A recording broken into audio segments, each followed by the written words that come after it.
तो दोस्तों आज हम लोग कंपेयर करने वाले हैं Motilal Oswal mid cap fund, quant और एचडीएफसी। ये तीनों फंड 10 साल से ज्यादा की पुराने फंड्स हो चुके हैं और तीनों ही फंड्स ने एक जबरदस्त रिटर्न्स 10 साल के पीरियड में दिए है। लेकिन इनमें से कुछ फंड्स हैं जो अभी रिसेंटली अच्छा परफॉर्म नहीं कर रहे हैं। तो किस टाइप के आप इन्वेस्टर है डिपेंड करेगा आपके फंड सिलेक्शन का। तो डिटेल में देखेंगे इस वीडियो में सारी चीजें। सबसे पहले अगर हम बात करें इन तीनों फंड्स की लॉन्च डेट की, तो क्वांट और एचडीएफसी जनवरी 2013 में लॉन्च हुए थे। वहीं मोतीलाल ओसवाल मिड कैप भी काफी पुराना फंड है, फेब 2014 में शुरू हुआ था। बेंचमार्क इंडेक्स तीनों फंड्स का सेम है, निफ्टी मिड कैप 150 इंडेक्स। वहीं अगर हम एसेट अंडर मैनेजमेंट की बात करें तो सबसे ज्यादा asset under management HDFC mid cap का है, 75,000 करोड़ के आसपास। उसके बाद मोतीलाल ओसवाल मिड कैप आ जाता है और सबसे कम इन तीनों में से क्वांट मिड कैप का है। एक्सपेंस रेशियो तीनों की ठीक नजर आती है, एचडीएफसी मिड कैप की स्लाइटली हायर है 0.74%, वहीं मोतीलाल ओसवाल और क्वांट की 0.5758% के आसपास है। एसेट एलोकेशन में तीनों फंड्स ने मेजरली मिड कैप कंपनीज में ही पैसा लगाया हुआ है, लेकिन अगर आप देखेंगे HDFC mid cap fund slightly थोड़ा सा ज्यादा पैसा स्मॉल कैप कंपनीज में भी लगाकर चल रहा है। वहीं जो दो बाकी फंड्स हैं वो अपना मेजर पैसा लार्ज कैप और मिड कैप में डिस्ट्रीब्यूट करते हुए नजर आ रहे हैं। स्टैंडर्ड डेविएशन पे बात करें जो ये बताती है कि एक फंड कितना ज्यादा वॉलेटाइल है, तो सबसे ज्यादा standard deviation quant mid cap की है, यानी कि सबसे ज्यादा वॉलेटाइल इन तीनों में से क्वांट मिड कैप है। उसके बाद मोतीलाल ओसवाल और सबसे कम वॉलेटाइल एचडीएफसी का मिड कैप फंड है। वहीं अगर हम बात करें यहाँ पर इनकी शार्प रेशो पे, जो कि ये बताती है कि एक फंड कितना ज्यादा रिस्क एडजस्टेड रिटर्न दे रहा है, तो सबसे अच्छी शार्प रेशो यहां पर क्वांट मिड कैप की नजर आ रही है और सिमिलर नजर आ रही है एचडीएफसी और मोतीलाल ओसवाल मिड कैप की। वहीं टर्नओवर रेशो जो कि ये बताती है कि एक फंड कितना ज्यादा फ्रीक्वेंटली पोर्टफोलियो में चेंजेस करता है, इसमें सबसे खराब है क्वांट मिड कैप की 282%, यानी कि बहुत ज्यादा चेंजेस ये फंड करता है। मोतीलाल ओसवाल मिड कैप की भी 133% के आसपास है।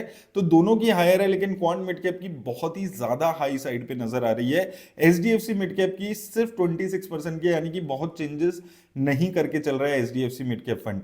प्राइस टू अर्निंग रेशो जो कि ये बता रही है कि एक फंड कितनी कंपनीज में, किस प्राइस टू अर्निंग की कंपनी में ऑन एन एवरेज पैसा लगा रहा है, किस टाइप की कंपनीज हैं। ग्रोथ कंपनीज में हायर प्राइस टू अर्निंग देखने को मिलती है।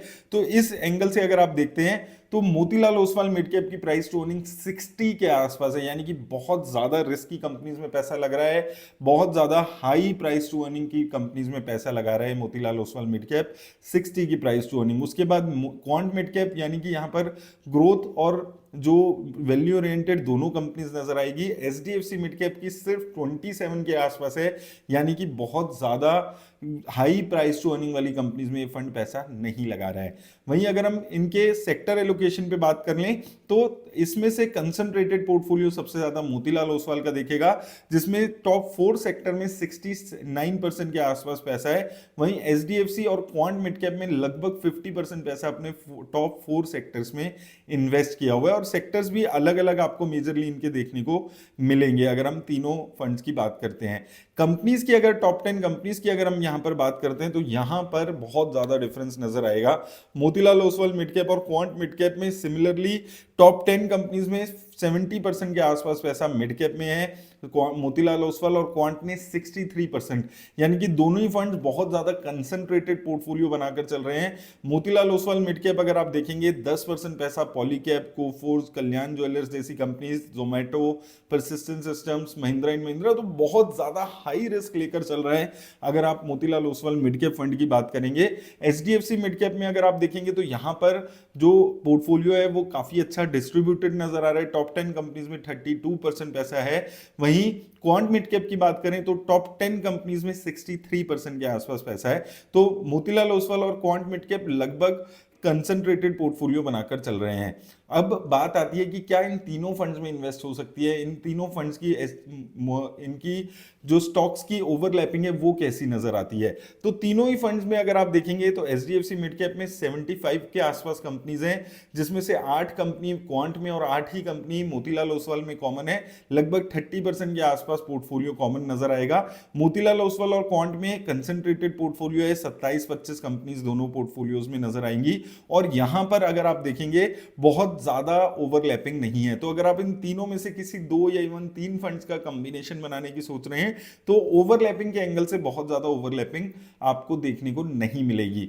अब आती है रिटर्न्स की बात। वन टाइम इन्वेस्टमेंट की रिटर्न्स मैंने आपको ऑलरेडी बता दिया था, 10 साल में तीनों ही फंड बहुत अच्छी रिटर्न्स दे रहे हैं, लेकिन 1 साल में और 3 साल में 5 साल में Motilal Oswal mid cap fund out perform करते हुए नजर आ रहा है। 1 साल में 63%, 3 साल में 37 और 5 साल में 36% की returns Motilal Oswal mid cap fund दे रहा है। वहीं क्वांट में 1 साल में थोड़ा सा खराब परफॉर्मेंस हुआ है, अभी 28% की रिटर्न रह गई है। उसका इंपैक्ट 3 साल के रिटर्न्स पे भी आ रहा है, 25% की रिटर्न।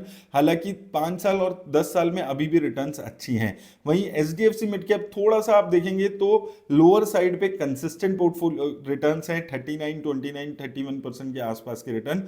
तो यहां पर वॉलेटिलिटी ज्यादा आपको क्वांट में देखने को मिल रही है रिटर्न्स के मामले में, और मोतीलाल ओसवाल और एचडीएफसी मिड कैप में थोड़े सा अपना रिसेंट में अच्छी रिटर्न्स देखने को मिली है। एसआईपी इन्वेस्टिंग की अगर आप बात करेंगे तो इसमें क्वांट मिड कैप ने काफी खराब परफॉर्म किया है। अगर आप एसआईपी करा रहे हैं क्वांट मिड कैप फंड में तो 1 साल में सिर्फ 8% के आसपास की ही रिटर्न्स मिली है।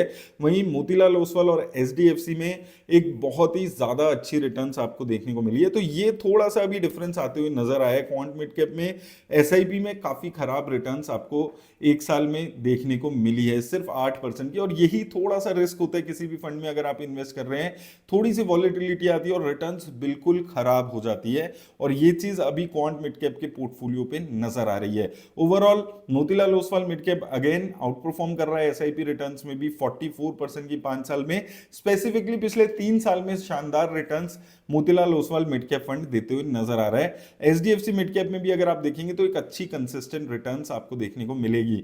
अब बात आती है कि इन तीनों फंड्स में से अब कौन सा फंड, एक बार समराइज कर लेते हैं क्विकली।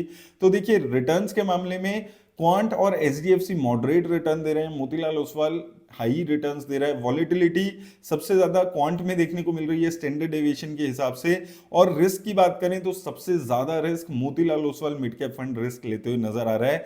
इन्वेस्टमेंट स्टाइल देखें तो Motilal Oswal growth oriented companies में, हायर प्राइस टू अर्निंग की कंपनीज में पैसा लगा रहा है क्वांट मिड कैप। और एचडीएफसी मिड कैप देखेंगे तो आप ब्लेंड और वैल्यूएशन वाली कम कंपनीज में पैसा ज्यादा लगा रहा है। पोर्टफोलियो डाइवर्सिफिकेशन मोतीलाल ओसवाल और क्वांट का कंसंट्रेटेड है, वहीं एचडीएफसी मिड कैप का ओवर डाइवर्सिफाइड नजर आ रहा है। तो देखिए ये तीनों फंड्स की अलग अलग अपनी क्वालिटीज हैं, लेकिन इसमें से अगर आप ज्यादा वेरी हाई रिस्क ले रहे हैं तो मोतीलाल ओसवाल मिड कैप एक हाई रिस्क लेने वाले इन्वेस्टर के लिए यहाँ पर अच्छी रिटर्न्स जनरेट कर रहा है। अब जरूरी नहीं है ये जो 50-60% की रिटर्न्स आई है ये ऐसे ही मेंटेन रहेगी। एक फेज आता है किसी भी म्यूचुअल फंड का जब वो ऐसी आउटस्टैंडिंग रिटर्न्स देता है और उसके बाद एक रिटर्न्स में कमी देखने को मिल सकती है आपको, तो वो चीज भी समझ कर चलिएगा। मोतीलाल ओसवाल मिड कैप आपको यहाँ पर अब फ्रंट रनर दिख रहा होगा, लेकिन ये चीज अज्यूम करके चलिएगा कि ये जो 50% 60% की रिटर्न्स है ये कंटिन्यूसली आपको नहीं मिलेगी। एक फेज आएगा इस म्यूचुअल फंड का भी जब ये मॉडरेट रिटर्न्स देगा।